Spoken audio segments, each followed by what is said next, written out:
My name is Elena Morales. I'm 32 years old. I'm a registered nurse specializing in transplant coordination at St. Gabriel Medical Center. And last Christmas, my mother banned me from coming home. Not, maybe next year. Not, let's talk after the holidays. She sent a text message at 6:42 p.m. on December 18th that said, "It would be better if you didn't come this year. Don't make this harder than it needs to be."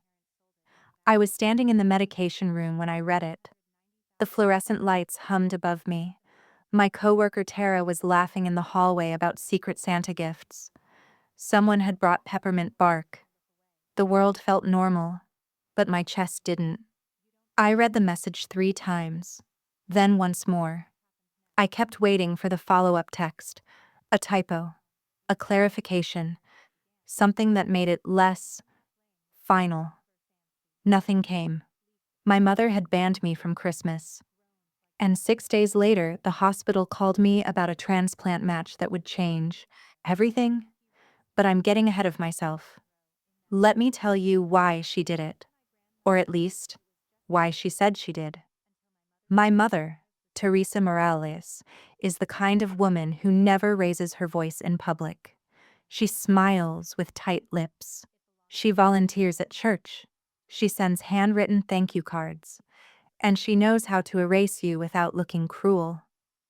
To the outside world, I was the difficult daughter, the one who moved out at 19, the one who chose strangers over family, the one who always had something to prove.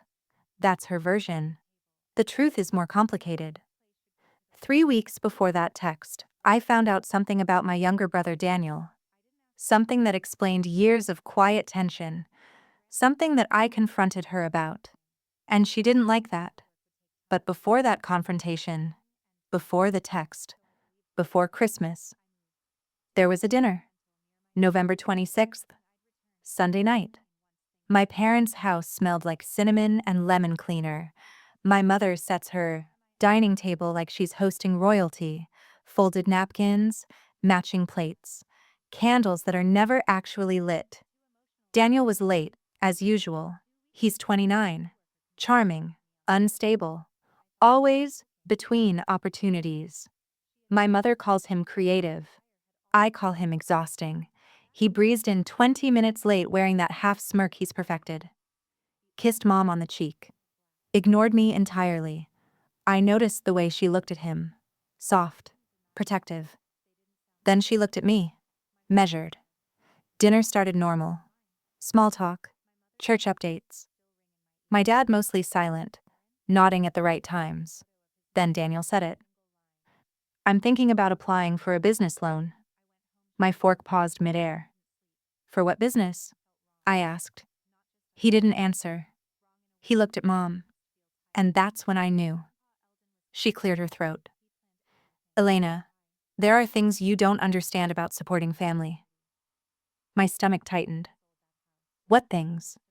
I asked. Daniel finally spoke. "Relax. It's just a small loan." "How small?" Silence. My dad shifted in his chair. 35,000, Mom said calmly. I stared at her. "From you?" She didn't blink. "From the house." Meaning, against their mortgage. Meaning, against the equity they'd spent 30 years building. For him. Something cold settled in my spine. "And you didn't think to mention that?" I asked. Her jaw tightened. "It's not your place." Not your place. That phrase. She's been using it since I was 12, when I asked why Daniel never had chores. Not your place. When I asked why my college fund mysteriously shrank. Not your place. When I asked why I had to start working at 16 while he focused on finding himself. Not your place. If you've ever been the child who sees what no one else wants to admit, you know that phrase. It's a wall disguised as love. I tried to stay calm. "Mom, he defaulted on 2 credit cards last year. He was going through something. He's always going through something." Daniel pushed his chair back slightly. "You always do this." "Do what?" I asked. Act superior. That word stung more than it should have. Because I've worked for everything. Nursing school, night shifts, double shifts. I pay my own rent, my own car, my own student loans. But somehow, I'm the arrogant one. The conversation spiraled. Voices rose. My father stared at his plate. And then my mother said it. If you can't be supportive, maybe you shouldn't come around for a while. The room went silent. I thought she was bluffing. I was wrong. For the next 2 weeks, I tried to fix it. I called. No answer. I left a voicemail. Polite. Measured. Mom, I'm not trying to attack anyone. I just don't want you getting hurt financially. No response. Then the text came on December 18th. Don't come this year. I sat in my car that night after work for 40 minutes. Engine off. Just staring at the steering wheel. I kept replaying the dinner. Was I too harsh? Was I wrong to bring up the credit cards? Was I protecting her? Or punishing him? If you've ever been cut off for telling the truth, you know the doubt creeps in fast. But here's what I didn't know then. 3 days after she banned me, Daniel would end up in an emergency room. And 6 days after that text, my hospital would call me into a private office and say words I never expected to hear. There's a transplant match. And the name attached to it would force my mother to face something she had avoided for years. Something about blood, about loyalty, about what family really means. That night in my car, though, I didn't know any of that. All I knew was this. For the first time in my life, my mother had officially chosen him over me. And she had made sure I felt it. I went home alone that night, wrapped presents I might never deliver, placed them under my small, artificial tree, and whispered a sentence I'd said too many times growing up. It's not my place. But this time, something inside me shifted. Because maybe, just maybe, it finally was. I wasn't always the difficult daughter. I was the careful one, the quiet one, the one who noticed everything. I was 8 the first time I realized my mother loved us differently. Not less, not cruelly, differently. It was a Tuesday afternoon. I remember because Tuesdays were laundry days. The house smelled like fabric softener and overcooked beans. I had a spelling test the next morning. Daniel had forgotten to turn in a math assignment. When Mom found out, she sighed dramatically. Daniel, honey, why do you let your teacher stress you like this? I was sitting at the kitchen table sounding out responsibility in my notebook. She turned to me next. Elena, don't distract him. I hadn't said a word. That was the pattern. If he struggled, the world was unfair. If I struggled, I needed to try harder. When I was 12, I asked if I could join the school science club. It required a $75 fee for materials. I had the brochure folded neatly in my backpack for a week before I built up the courage to ask. Mom looked at it and said, "We'll see." 2 days later, Daniel got a brand new guitar because he was exploring creativity. The science club never happened. When I was 15, I started working at a small pharmacy after school. I told myself I wanted independence. That was partly true. The bigger truth? I didn't want to ask her for money anymore, because asking always came with a price. A sigh, a lecture, a reminder of sacrifice. Daniel never got that lecture. He got reassurance. He just feels things deeply, she would say. When he punched a hole in the garage wall at 17, it was because he was overwhelmed. When I cried after failing my first driving test, she said, "Stop being dramatic." If you grew up in a house like that, you know the feeling. You start editing yourself, making yourself smaller, calmer, less inconvenient. By 18, I had a full academic scholarship to nursing school.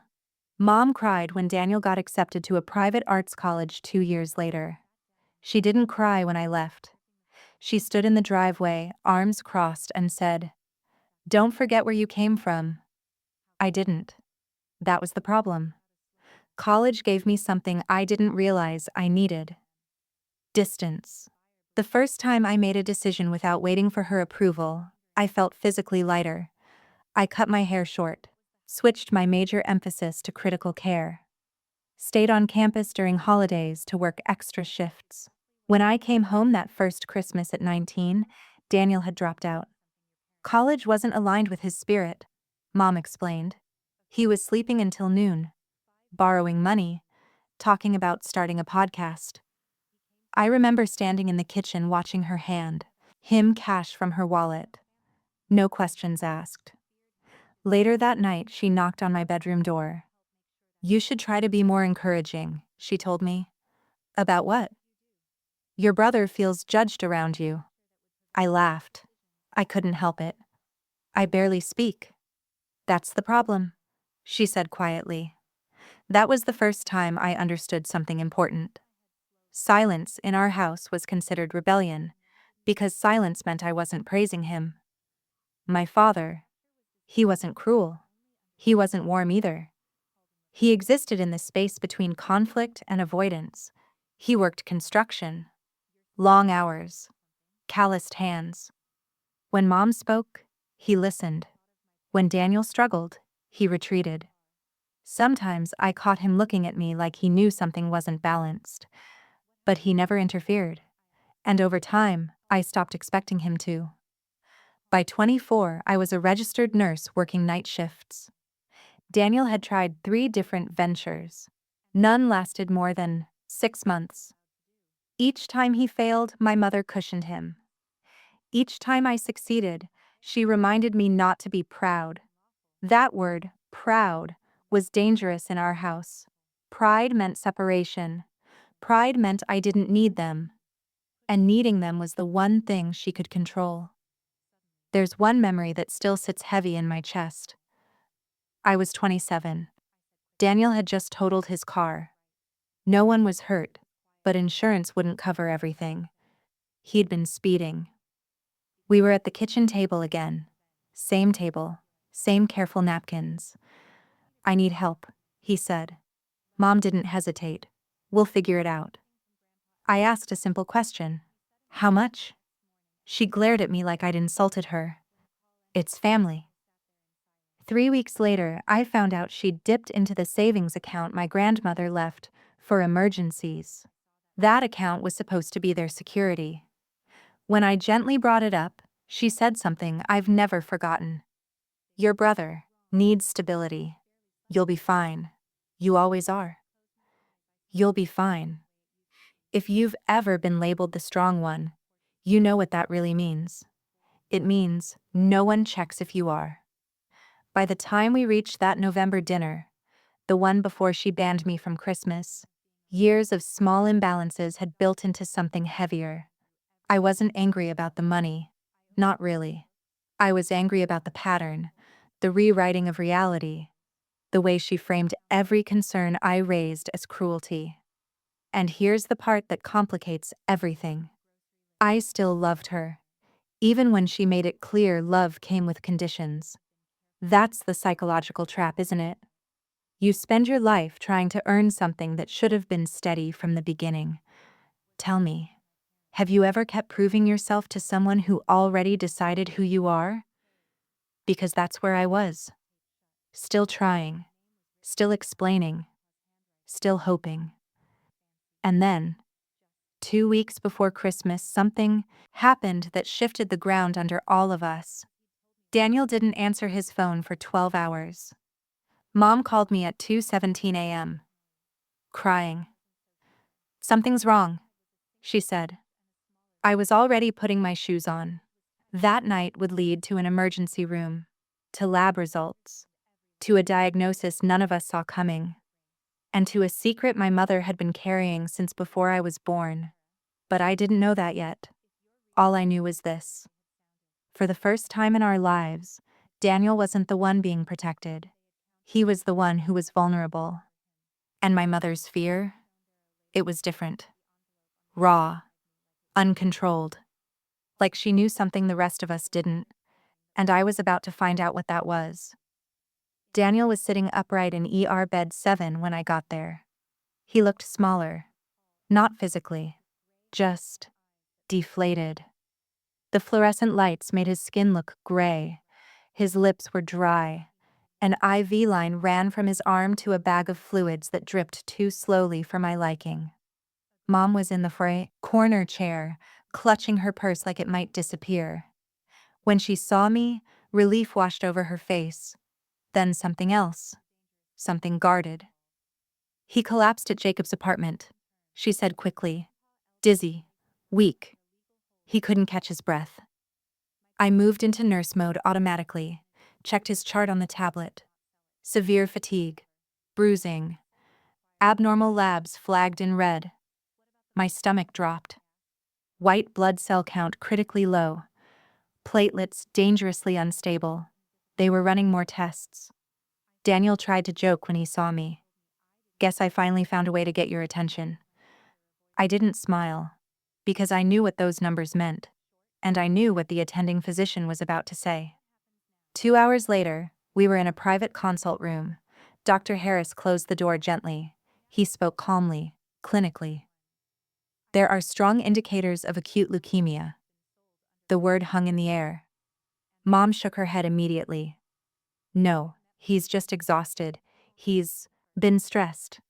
Dr. Harris continued anyway. We'll confirm with a bone marrow biopsy, but the labs are consistent. Daniel went very quiet. I've seen patients receive diagnoses like that before. I know the stages: denial, fear, disbelief. But watching it happen to your own brother is different. Mom's hand flew to Daniel's knee. We'll fix this, she whispered. We. That word again. The biopsy confirmed it the next morning. Acute myeloid leukemia. Aggressive. Treatment would start immediately. Chemotherapy.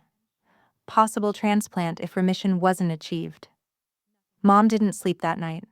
I stayed until 4 a.m., then forced myself to go home and shower before my shift. On the drive back to the hospital later that day, I felt something I'm ashamed to admit. A flicker of resentment. Not about him being sick, about what I knew was coming. Because I understood something my mother didn't yet. If chemo didn't work, he would need a bone marrow transplant, and that required a donor. Family donors are tested first. I already knew my blood type. O positive. Daniel's? O positive. But compatibility isn't that simple. Still, statistically, I was the closest match. And I knew she would expect it. No discussion, no hesitation, no acknowledgement of history. Just, it's family. Treatment began. The house shifted into crisis mode. Mom practically moved into the hospital waiting area. She posted Bible verses on Facebook.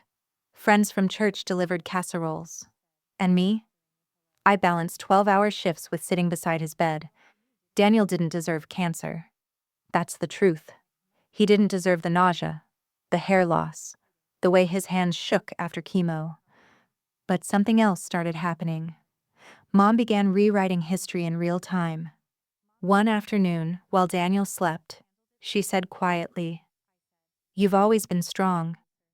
That's why God made you the older one." I looked at her. What does that mean? It means you were built for this. Built for what? Sacrifice? Silence? She didn't say it directly. She didn't have to. The testing request came 3 days later. Family HLA typing. I didn't hesitate. I gave blood. Not because she expected it. Because I'm a nurse. Because I'm human. Because he's my brother. But inside, something fragile cracked. Because not once did she ask if I was okay. Not once did she say, "You don't have to." A week later, Daniel spiked a fever. Complications. More transfusions. The doctors were clear. If remission isn't sustained, we move toward transplant quickly. Mom started lighting candles at church. And then, 3 days before the results of our compatibility tests were due, we had the argument. The real one. the one that led to the text. I found paperwork in her purse while she was in the cafeteria. Insurance forms, loan documents. She had refinanced the house. Again, not just for treatment. For Daniel's recovery plan, a wellness retreat in Arizona post-chemo, alternative therapies not covered by insurance. I felt heat rise in my chest. When she came back, I asked her calmly, "Why didn't you tell me?" Her eyes hardened.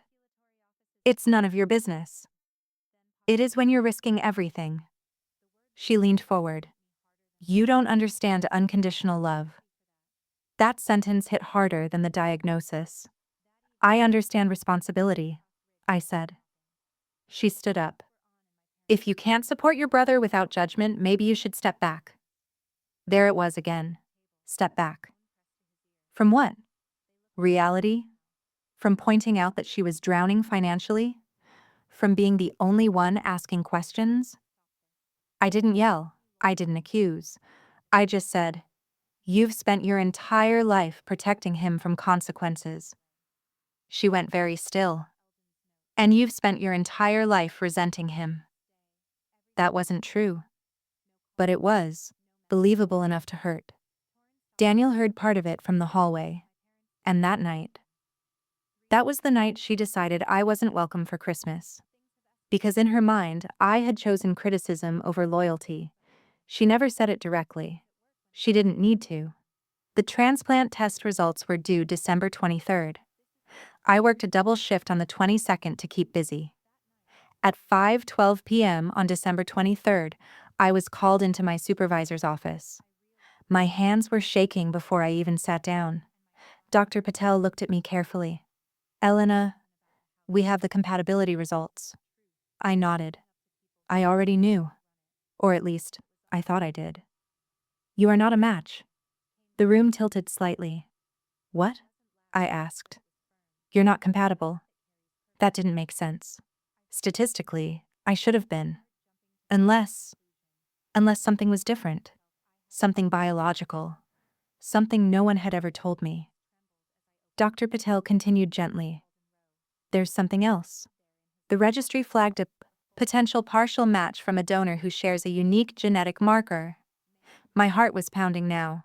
"Who?" He hesitated. "Your father." I blinked. "That's impossible." My father had never been typed. He had never even come in for testing. Dr. Patel looked at the file again. "It appears he was tested. Years ago." Years ago? Why would he have been tested years ago? Unless there had been a question before. A question about blood. About genetics. About whether Daniel and I were as biologically connected as we believed. And in that moment, something snapped into place. Something about the way my mother had looked at me my entire life. Measured, careful, distant, not cruel. Just separate. I walked out of that office with one terrifying thought circling my mind.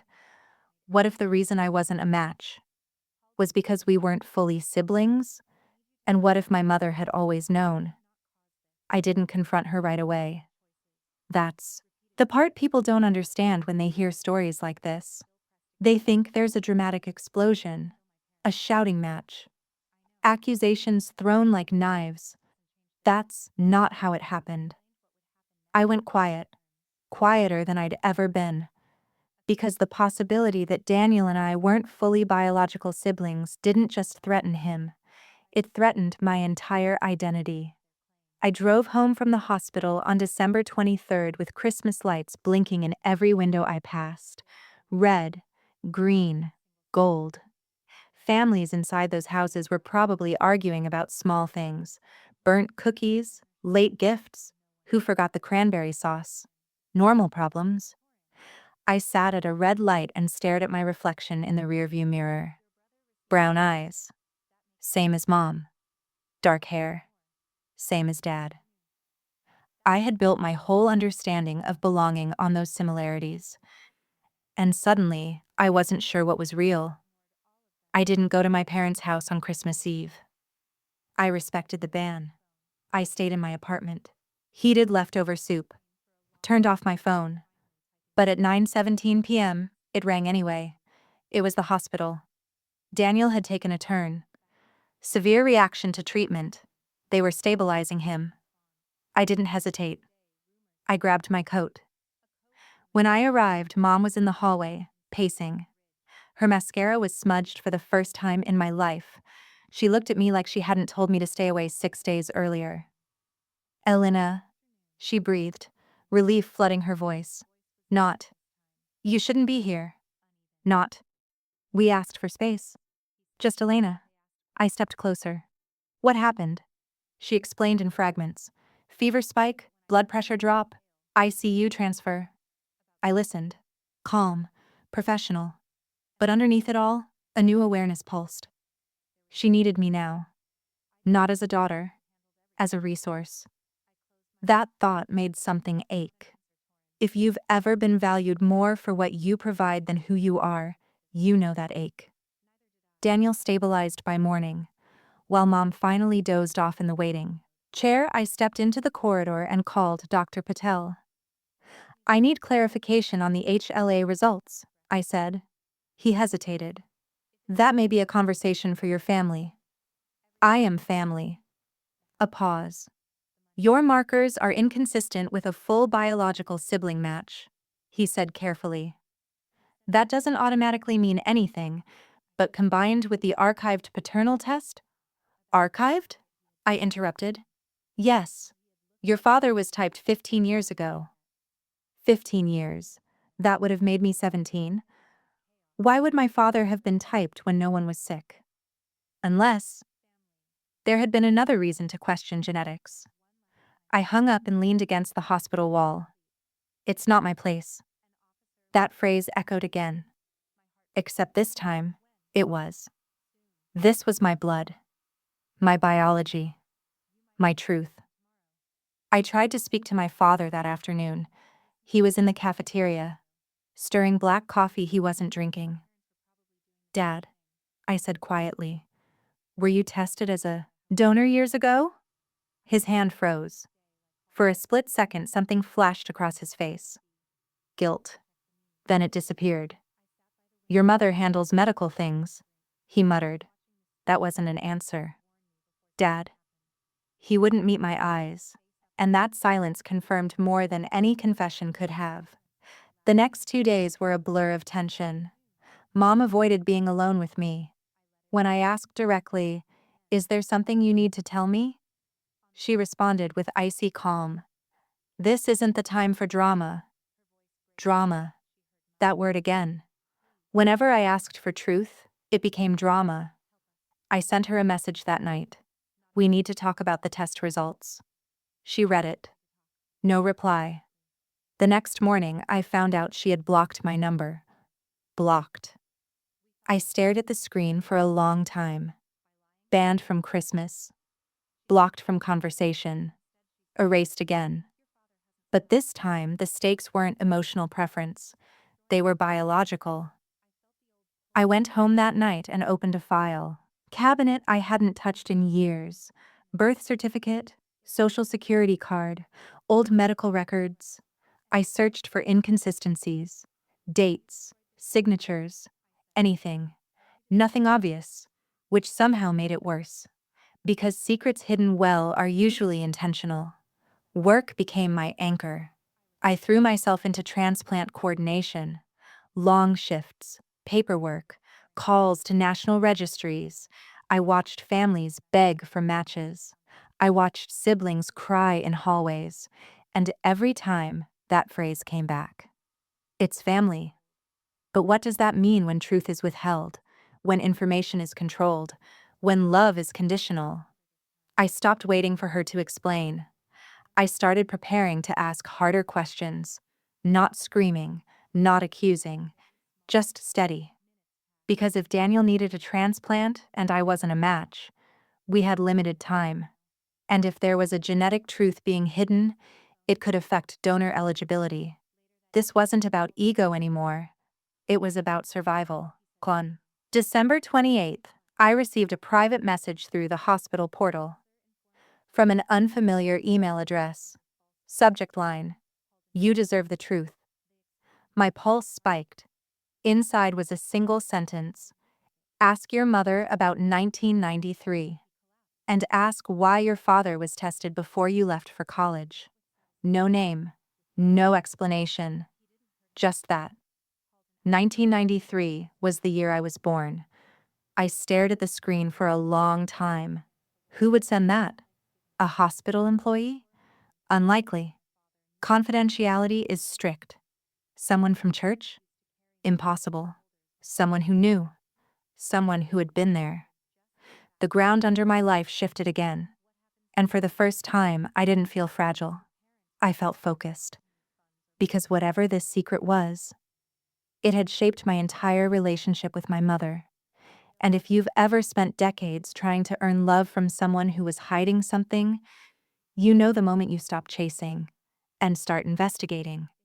That night, I wrote one sentence in my journal: "No more silence." The next morning, I requested a meeting with the hospital's transplant ethics board. Not to expose her. Not yet. But to understand exactly what we were dealing with. Because something told me this wasn't just about compatibility. It was about identity. And the truth was closer than she thought. By December 30th, I had stopped waiting for my mother to tell me the truth. I started building my own stability instead. There's something about facing uncertainty that clarifies your priorities. While my family was unraveling, my work became sharper, focused, controlled. Transplant coordination is precise. There's no room for emotional fog. Blood types, HLA markers, time windows measured in hours. One delayed call can mean a lost organ. I leaned into that precision. Dr. Patel noticed. "You're compartmentalizing well," he said one afternoon as we reviewed donor registry updates. "I'm functioning," I replied. He studied me for a moment. Functioning isn't the same as healing. I didn't answer that. Because healing implied damage, and I wasn't ready to admit how deep mine went. On January 2nd, I met with the Transplant Ethics Board under the pretense of professional protocol. I asked careful questions. If there's a discrepancy in sibling compatibility that suggests incomplete biological relation, I began evenly, how should that information be handled? The board chair, a composed woman named Dr. Singh, answered thoughtfully. It depends on medical necessity. If disclosure impacts donor eligibility or genetic risk assessment, transparency is ethically required. Transparency, a word my mother avoided like fire. Even if the family hasn't openly discussed paternity? I asked. She held my gaze. Medical truth overrides social discomfort. That sentence settled inside me like steel. Medical truth overrides social discomfort. For the first time in my life, I had institutional backing for what I'd always sensed. Truth wasn't disrespect. It was necessary. Meanwhile, Daniel's condition fluctuated. Chemo had reduced some blast cells, but remission was fragile. The transplant team was actively searching the National Registry. My father came in for confirmatory testing after the partial match flag. He avoided eye contact with me in the lab hallway. That avoidance told me everything. Secrets don't thrive without silence, and silence was cracking.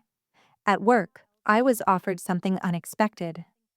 A leadership opportunity in the transplant coordination unit, interim supervisor while my manager took maternity leave. Normally, I would have hesitated. Family crisis, emotional instability. But something inside me shifted. For years, I'd made myself smaller to keep peace. I didn't want to do that anymore. "I'll take it," I said. The promotion wasn't flashy. No ceremony. Just more responsibility. More decision-making authority. But the psychological shift was enormous. I wasn't the quiet daughter anymore. I was the one making calls that saved lives. I began mentoring a new nurse named Alana. 24? Eager? Over-apologetic? I saw myself in her. One night, after she doubted a clinical decision she'd made, I told her something I wish someone had told me at 19. Being calm doesn't mean being wrong, and asking questions isn't disrespect. She looked relieved, and I realized I was speaking to my younger self as much as to her. If you've ever grown into the person you needed as a child, you know that feeling. It's powerful. On January 5th, I finally confronted my father directly, not at the hospital, at his job site. He was standing beside a half-framed house when I approached. Cold air, sawdust, hammering in the background. "Why were you tested 15 years ago?" I asked calmly. He froze, then sighed. "Your mother thought..." "She thought there might have been a mistake at the hospital when you were born." "A mistake." The word felt rehearsed. "What kind of mistake?" He swallowed. "She thought you might not be mine." The world didn't explode. It didn't shatter. It narrowed. "And?" I asked quietly. "The test showed I was your father." Relief flickered in me, but only briefly. "Then why was it archived under transplant markers?" I pressed. He didn't answer. Because he couldn't. Because that wasn't the whole story. 2 days later, I received updated compatibility results. My father was not a viable donor. The partial marker was coincidental, which meant Daniel's best chance was the National Registry, or another biological relative, one we hadn't considered, one who might not know he existed. That possibility settled heavily, and then it happened. January 8th, 6:13 a.m. I was finishing charting when the transplant database alerted me to a potential high-probability match. The ID number pulled up quickly. I stared at the screen. The donor profile was male. Age, 31. Registered location, 2 states away. Shared an uncommon genetic marker with Daniel. The last name caught my breath. It wasn't Morales. It was Vega, my mother's maiden name. I felt cold, because my mother had no brothers, at least, none she ever talked about. I printed the file and walked into Dr. Patel's office. "This donor," I said carefully. "We need to confirm lineage history." He studied the screen. "Do you know something?" he asked. I met his eyes steadily. "I think my mother has been protecting more than one secret." And in that moment, I understood something clearly. The transplant wasn't just about saving Daniel. It was about exposing truth that had been buried for decades. And for the first time, I wasn't afraid of that collision. I was ready for it. The confrontation happened in a hospital consultation room. Neutral walls, 2 chairs, a small table between us. I asked her to meet me there under the pretense of discussing Daniel's treatment plan. She arrived tense. "What is it now?" she asked. No warmth, no greeting, just defense. I closed the door gently. "There's a high-probability donor match," I said. Relief flooded her face instantly. "Oh, thank God. But the donor's last name is Vega." Her expression froze. That's when I knew. She didn't need further explanation. She already understood. "There are thousands of Vegas," she said too quickly. "This donor shares a rare marker specific to your side of the family," I continued calmly. "And he's 31. Her hands began to tremble. "Elena, this is not the time." "When is the time?" I asked. Silence. I leaned forward slightly. "Is Daniel fully Dad's son?" Her face drained of color. "How dare you?" There it was. Outrage as deflection. "Medical truth overrides social discomfort," I said quietly. She stared at me, like she didn't recognize me, because I wasn't the quiet daughter anymore. "I need to know if there's another biological father involved," I continued. "Because if there is, we need accurate history for transplant risk factors." She stood up. "You're trying to destroy this family." "No," I said evenly. "I'm trying to save it." The room felt heavy, charged. Finally, she whispered it. There was a separation. My heart pounded, but my voice stayed steady. Before Daniel was born? She nodded once. I thought he was your father's, she said, tears forming. But there was someone else. Briefly. Someone else. And you never told Dad? Her silence was the answer. The air left my lungs slowly. Years of favoritism. Years of protection. Years of overcompensation. Suddenly, the imbalance made horrifying sense. She hadn't just been protecting Daniel from failure. She had been protecting him from exposure. Protecting herself from guilt. And maybe protecting me from the truth. Does Daniel know? I asked. She shook her head violently. You cannot tell him. He's sick. It would destroy him. There it was. Control. Again. I stood up calmly. The donor registry is contacting the Vega match, I said. If he's Daniel's biological father, or related to him, we'll know. Her voice cracked. You'll ruin everything. I looked at her for a long moment. Everything was already ruined. The illusion, the fairness, the narrative, all of it. And yet, I didn't feel rage. I felt clarity. Daniel deserved a chance to live. And he deserved the truth about who he was. So did I. As I walked out of that room, my mother's voice followed me. Elena, please. It was the first time she'd ever sounded afraid of me. Not angry, not dismissive. Afraid. And for the first time in my life. The power had shifted. The registry contacted the Vega donor within 48 hours. His name was Adrian Vega, 31 years old, high school biology teacher, registered donor for 5 years. He agreed to preliminary screening immediately. When Dr. Patel told me, I felt something strange. Not triumph, not vindication, just inevitability. Truth was moving now, and no one could stop it. Daniel didn't know yet. He was weaker that week, pale, thinner. The chemo had stripped away his sarcasm. He looked younger somehow, vulnerable. I sat beside his bed one afternoon while he slept, watching the monitor blink steady green lines. I studied his face. Same jawline as Mom. Same dark lashes. For years, I'd searched for similarities between him and Dad. Now I wondered if I'd been forcing them. If you've ever realized you were trying to make a story fit instead of questioning it, you know that uncomfortable clarity. Adrian's confirmatory typing came back strong. Very strong. Dr. Patel called me into his office again.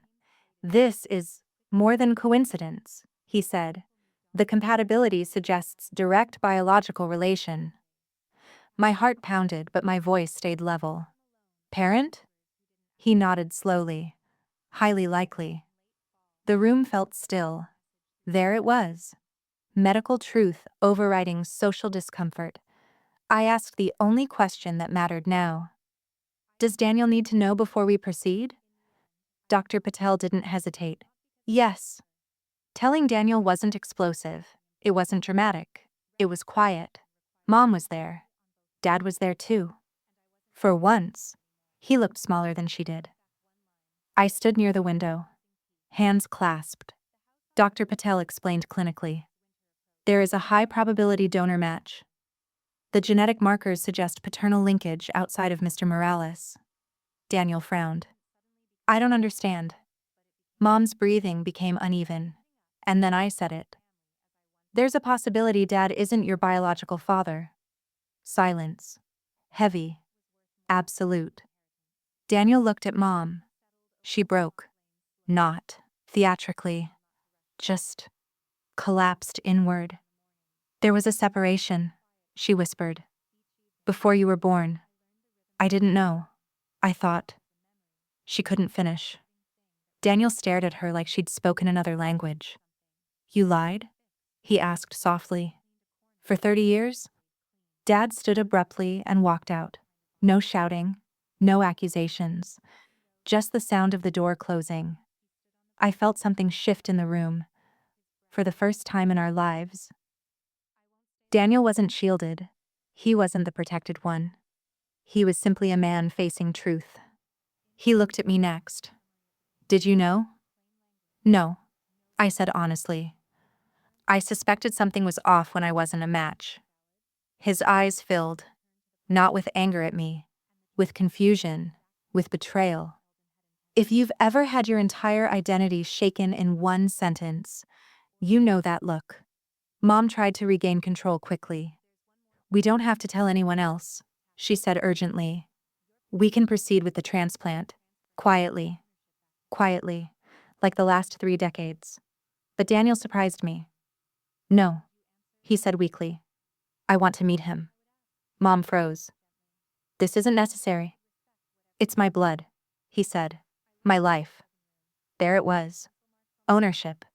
Something he had rarely exercised before, and something my mother had always managed. The power was shifting again. Adrian agreed to meet before final donor clearance. He arrived 2 days later. Tall, nervous, kind eyes. When he walked into the hospital room, Daniel and he locked eyes in a way that felt almost cinematic. Not because they looked identical, but because something unspoken passed between them. Recognition. Mom couldn't meet his gaze. He spoke gently. I didn't know, he said. I was never told. No blame, no anger, just truth. Daniel asked questions, dates, timeline, memories. Adrian answered carefully. The separation had been brief, complicated, miscommunication, assumptions, and Mom had chosen silence. For decades. What I didn't expect was what Daniel said next. He looked at me. I always thought you hated me. The word stunned me. I don't hate you, I said quietly. I thought you did. The way you looked at me, the way you questioned things. I exhaled slowly. I questioned patterns, not you. He nodded weakly. I thought Mom protected me because I was fragile. He swallowed. Now I think she protected herself. That landed hard, because it was true. Villains aren't cartoon evil. They're afraid. They protect their image. They rewrite reality to survive. My mother hadn't favored Daniel because she loved him more. She favored him because he was living proof of a secret. And she was terrified it would surface. The transplant proceeded. Adrian was confirmed as the optimal donor. The surgery date was scheduled. Before they wheeled Daniel out, he grabbed my hand. If this works, he whispered, we're going to have a lot to unpack. I squeezed his fingers. If this works, we'll start with honesty. He managed a faint smile. Type karma if you believe the truth always comes out. He laughed softly at that. And then he was gone behind double doors. Mom stood frozen in the hallway. For the first time in my life. She had no narrative to control, no story to spin, no illusion left to protect. Only consequences. And as I watched the surgery clock begin its slow countdown, I realized something profound. This wasn't revenge. It wasn't humiliation. It was alignment. Reality catching up with secrecy. And whatever happened next. The power structure in our family would never be the same again. The transplant surgery lasted 6 hours. 6 hours of pacing. 6 hours of silence. 6 hours of fluorescent lights and vending machine coffee. And watching the second hand on the wall clock circle again and again. I didn't pray. Not because I don't believe in anything, but because I've learned that action carries more weight than bargaining. Mom sat across from me in the waiting room, hands clasped so tightly her knuckles were white. She looked smaller than I'd ever seen her. Not defeated, just exposed. When Dr. Patel finally walked in, we both stood. The transplant was successful, he said calmly. Now we monitor for graft acceptance. Relief didn't come like a wave. It came like a quiet exhale. Daniel wasn't saved yet. Recovery would be long. Risk of rejection, infection, complications. But he had a chance. And that chance came from truth, not silence. The next week was delicate. Adrian stayed in town for monitoring. He visited Daniel once, briefly. Their conversations were cautious but open. No dramatic father-son bonding, just two adults beginning to untangle a shared reality. My father didn't return to the hospital for 3 days after the reveal. When he finally did, he stood beside Daniel's bed and said simply, "I raised you. That doesn't change."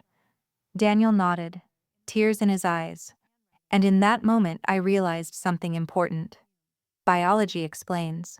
It doesn't erase history, but secrecy does damage, and that damage takes work to repair. My mother tried to speak to me alone 2 weeks after the transplant. We met at her kitchen table. The same one, same folded napkins, different energy. "I did what I thought was necessary," she began. There was no anger in her tone now, only exhaustion. "I was afraid," she continued. "If your father knew for sure, he would leave. If Daniel knew, he would resent me. If you knew—" She stopped. "If I knew what?" I asked evenly. She looked at me, really looked at me. "I thought you would judge me." I let that sit. "I didn't need perfection," I said. "I needed honesty." Silence filled the space between us. For once, she didn't try to control it. "I see now that I pushed you away," she admitted quietly. That was the closest she would ever come to an apology, and I understood something in that moment. Forgiveness doesn't always look like reconciliation. Sometimes it looks like clarity. We didn't hug. We didn't cry. We didn't suddenly transform into a healed family. What we did was simpler. I set boundaries. Calmly. "I will not be erased when I ask questions," I said. "If something affects me medically or financially, I will be informed." She nodded slowly. "And if you try to control the narrative again," I continued, "I will step back. Not angrily, just factually." She agreed. Because she no longer had leverage. Truth had equalized us. Daniel's recovery was slow but steady. Hair growing back in soft patches. Appetite returning. Strength rebuilding. We had long conversations during his recovery walks down the hospital corridor. "I spent my whole life thinking you were the cold one," he told me once. "I spent my whole life thinking you were the fragile one," I replied. We both laughed. Turns out we were just playing roles handed to us. If you've ever realized the conflict wasn't between siblings, but between narratives, you understand how freeing that feels. 3 months later, I moved into a larger apartment closer to the hospital, not to escape, but to build. I accepted the permanent supervisor role in transplant coordination. I started a support group at the hospital for adult siblings navigating transplant dynamics. We called it Shared Blood. The first session had 6 participants. By the 4th week, there were 14. One night, after a meeting, a woman in her 40s stopped me in the hallway. "I've been the strong one my whole life," she said. I didn't realize I was allowed to ask for truth. That sentence stayed with me, because that's what this was about. Not revenge, not humiliation, alignment. My relationship with my father softened in unexpected ways. He began calling me directly, not through mom. Small things. "How's work? Did you eat?" It wasn't dramatic, but it was intentional. Daniel sees Adrian occasionally now, carefully, slowly. No fantasy reunion, just exploration. My mother attends therapy. That was her choice. I didn't push. She came to it on her own. Control is exhausting when it's exposed. Last Christmas, I hosted dinner at my apartment. Small tree in the corner. White lights. No dramatic decorations. Daniel brought dessert. Dad carved the turkey. Mom sat quietly at first. Then she asked, "Elena, how is the support group going?" It was the first time she'd shown curiosity about something I built. Not comparison, not correction, just curiosity. And I realized something subtle but powerful. The hierarchy was gone. We were adults now. Not roles, not secrets. Just people learning to exist honestly. At the end of the night, after everyone left, I stood by the window watching snow fall under streetlights. I thought about the phrase that followed me my entire life. It's not my place. And I replaced it with a new one. This is my life. Truth didn't destroy us. It rearranged us. Justice didn't come with shouting. It came with exposure, with boundaries, with calm power. If you've ever been banned, silenced, or rewritten in your own family story, tell me what you would have done. Because here's what I learned. Love without honesty isn't protection. It's control. And control collapses when reality steps into the room. The hospital call that changed everything didn't just save my brother. It forced us into alignment. And alignment, even when painful, is peace. If this story resonated with you in any way, if you've ever been the strong one, the quiet one, the one who had to grow up faster than everyone else, I want you to know you're not alone. Comment below and tell me, were you ever asked to stay silent to protect someone else's truth? And if you believe that honesty always finds its way to the surface, type truth in the comments. Your story matters here. Make sure you subscribe if you connect with emotionally real, powerful family stories like this. Because sometimes the strongest people are the ones no one thinks to check on. I'll see you in the next story.